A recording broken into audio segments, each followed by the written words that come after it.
Kattakada bus സ്റ്റാൻഡിലെ ബേക്കറിയിലെ വെള്ളത്തിൽ shigella വൈറസിന്റെ സാന്നിധ്യം കണ്ടെത്തിയതിനെ തുടർന്ന് ഡിവൈഎഫ്ഐ കാട്ടാക്കട മേഖലാ കമ്മിറ്റിയുടെ നേതൃത്വത്തിൽ അസിസ്റ്റന്റ് ട്രാൻസ്പോർട്ട് ഓഫീസർക്ക് പരാതി നൽകി. കുടിവെള്ളം പരിശോധിക്കണമെന്ന പ്രവർത്തകരുടെ നിർദ്ദേശത്തെ തുടർന്ന് പ്രവർത്തകരും KSRTC ഉദ്യോഗസ്ഥരും പരിശോധനയ്ക്കെത്തി. എന്നാൽ ശാസ്ത്രീയമായ പരിശോധന നടന്നില്ല. ഡിവൈഎഫ്ഐ പ്രവർത്തകർ വെള്ളം ശുചിയാക്കണമെന്ന ആവശ്യത്തിൽ ഉറച്ചു നിന്നു.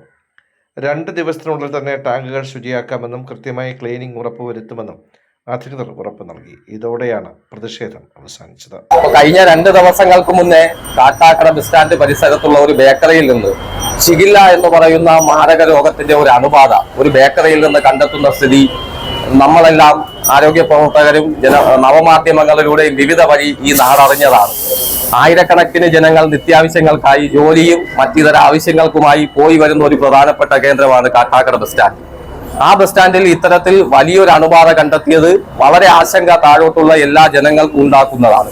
ഈ ആശങ്ക പരിഹരിക്കുവാൻ ഇത്തരം അണുബാധകളെ യാതൊരു രൂപത്തിലും വ്യാപിപ്പിക്കാതിരിക്കാനുള്ള മുൻകരുതലും ജാഗ്രതയും എടുക്കണമെന്ന് ആവശ്യപ്പെട്ടുകൊണ്ടാണ് ഡിവൈഎഫ്ഐയുടെ കാട്ടാക്കട മേഖലാ കമ്മിറ്റി ഇന്ന് ഇത്തരത്തിൽ KSRTCയിലെ ATOയെ കണ്ടുകൊണ്ട് ഇവിടുത്തെ ജലസ്രോതസ്സുകൾ ടാങ്കും അതുപോലെ ഇവിടെ വിവിധ രൂപത്തിൽ ഉപയോഗിക്കുന്ന ആവശ്യങ്ങൾക്ക് ഉപയോഗിക്കുന്ന കിണറുകളും അതിന്റെ ശുചീകരണ പ്രവർത്തനം കൃത്യമായി നടത്തണമെന്നും അതുവഴിയുള്ള രോഗാണുബാധ തടഞ്ഞുകൊണ്ട് ഈ വ്യാപനത്തെ ഇത്തരം മാരകമായ രോഗങ്ങളെ വരും ദിവസങ്ങളിലും തടയാനാവശ്യമായ വലിയ ജാഗ്രത എടുക്കണമെന്നാണ് ആവശ്യപ്പെട്ടാണ് ഇവിടെ വന്നത്.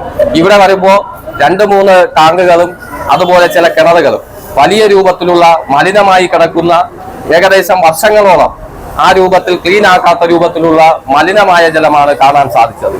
അതേ തുടർന്ന് ഡിവൈഎഫ്ഐ ശക്തമായ പ്രതിഷേധമാണ് കാട്ടാക്കട മേഖലാ കമ്മിറ്റി എന്ന രൂപത്തിൽ ഉയർത്തിയിട്ടുള്ളത്.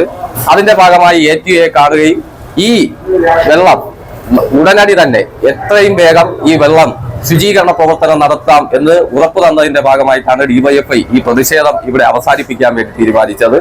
തുടർന്നുള്ള ദിവസങ്ങളിൽ വലിയ ജാഗ്രത ഇത്തരം ആവശ്യങ്ങളിൽ ഉണ്ടാകണമെന്ന് ATOയോട് വലിയ കർശനമായ രൂപത്തിൽ ആവശ്യപ്പെട്ടുകൊണ്ടാണ് ഈ പ്രതിഷേധം അവസാനിച്ചത്.